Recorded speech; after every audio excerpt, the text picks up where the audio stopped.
ગીર સોમનાથ જિલ્લામાં છેલ્લા ઘણા સમયથી વિવાદ ચાલી રહ્યો છે। એક અધિકારી અને એક પૂર્વ સાંસદ, આ બંને વચ્ચેની જે તકરાર છે તે ચરમસીમાએ પહોંચી હતી। પૂર્વ સાંસદ છેક રાજકોટના કલેક્ટરને આવેદન આપવા માટે ગયા હતા કે ભાઈ તમે કલેક્ટર ઉપર કાર્યવાહી કરો, ભ્રષ્ટાચારના આરોપોના બધું જ લાગ્યું હતું। પરંતુ આ આખો મુદ્દો ત્યારે ચર્ચામાં આવ્યો કે જ્યારે ડિમોલેશનની વાત કરવામાં આવી અને જે કલેક્ટર છે એ ડિમોલેશનની જે આખી પ્રક્રિયા હતી ત્યારબાદ જ એ ઉભરીને આવ્યા અને લોકોને ખબર પડી કે આ કલેક્ટર છે તે એક મજબૂત કલેક્ટર છે અને જે કામગીરી કરી રહ્યા છે તે ખૂબ સારી કરી રહ્યા છે। લોકો પણ એમના સમર્થનમાં આવી રહ્યા છે અને બીજી બાજુ અમુક એવા લોકો છે કે જે પૂર્વ સાંસદના સમર્થનમાં પણ આવી રહ્યા છે। એક નોટિસ સામે આવી છે કે જે દિનુભોગા સોલંકી પૂર્વ સાંસદ એમણે એક નોટિસ જે આપી છે એમાં શું લખ્યું છે એ વાંચવાના પ્રયત્ન કરીએ અને જાણીએ કે એમાં શું છે।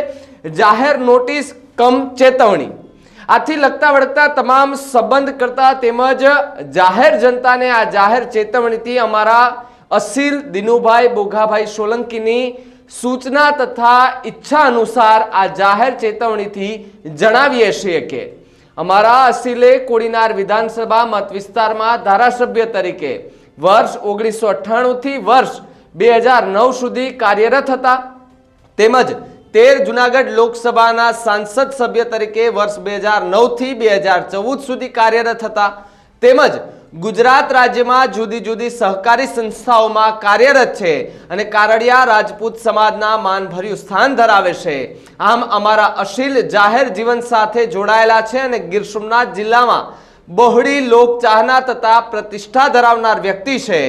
નગરપાલિકાની ચૂંટણી બાદ રાજદ્વેષની ભૂમિકાથી અમારા અસીલના સગા સંબંધીઓએ પાંજરાપોળ ટ્રસ્ટની જગ્યા કાયદેસર રીતે ચેરિટી કમિટી શ્રી પાસેથી કાયદેસરની મંજૂરી મેળવી વેચાણથી રાખેલ જગ્યા છે અને સદર જમીનમાં ડેપ્યુટી કલેક્ટર શ્રી ઉનાના સીલિંગ રિમાન્ડ કેસના હુકમ સાથે નામદાર ગુજરાત હાઈકોર્ટ દ્વારા યથાવત પરિસ્થિતિ જાળવી રાખવાનો હુકમ ફરમાવેલ છે।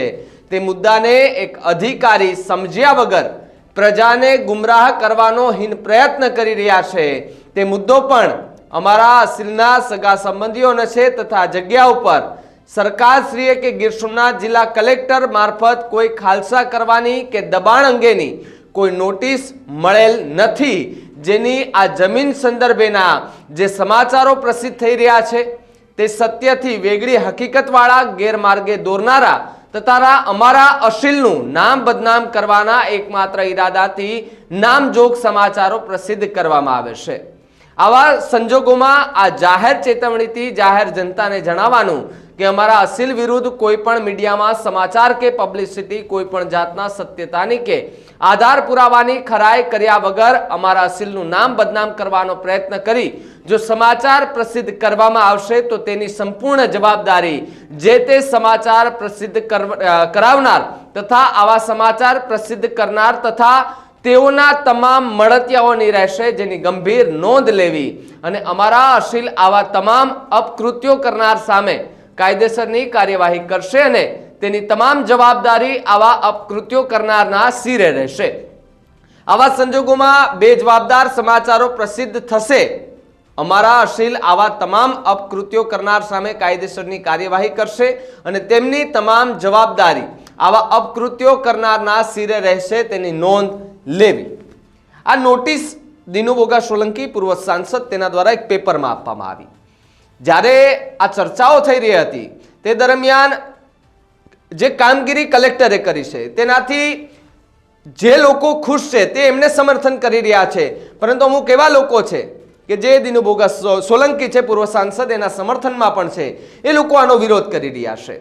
સાથે સાથે આરોપ પ્રત્યારોપ, ભ્રષ્ટાચારના આરોપ, કરોડો રૂપિયાની નોટિસો, કરોડો રૂપિયાનો દંડ, આ બધી જ ચર્ચાઓ ચાલી રહી છે। તેવામાં જ્યારે વડાપ્રધાન નરેન્દ્ર મોદી ગીર સોમનાથ જિલ્લાની મુલાકાતે હતા અને એ સમયમાં એવા સમાચાર મળ્યા સૂત્રો પાસેથી કે ભાઈ ગીર સોમનાથ જિલ્લા કલેક્ટરને લીલી ઝંડી મળી ગઈ છે અને સરકારે પણ એમની આ કામગીરી છે તેમની પ્રશંસા કરી છે અને એવું પણ કહેવામાં આવ્યું છે, સાંભળવામાં આવ્યું છે કે કોઈ પણ નેતા બોલે તો પણ તમારી કામગીરી છે તે યથાવત ચાલુ રાખજો। ત્યારે હવે આ નોટિસ છે એ નોટિસથી કોને નુકસાન અને આ નોટિસ આપવાનો મતલબ શું થયો, કોની સામે મતલબ થયો, એ તો દિનુ બોગા સોલંકી જ સમજતા હશે. પરંતુ અત્યારે જે ગીર સોમનાથ જિલ્લામાં જે વાતાવરણ જે સર્જાયું છે, આખું જે કે ગીર સોમનાથ જિલ્લાના કલેક્ટર અને સામે દિગ્વિજયસિંહ જાડેજા, એટલે કે એક સરકારી અધિકારી છે તો બીજી તરફ એક સત્તા પક્ષના એક નેતા છે. આ બંને વચ્ચેનો આ જંગ છે તે હવે ચરમસીમાએ પહોંચ્યો છે ને આવી નોટિસો સામે આવી છે ત્યારે ખળભળાટ મચી જવા પામે છે. આ નોટિસને લઈને તમારું શું માનવું છે એમને કમેન્ટ કરીને ખાસ જણાવજો. જોતા રહેજો ન્યૂઝ રૂમ. નમસ્કાર.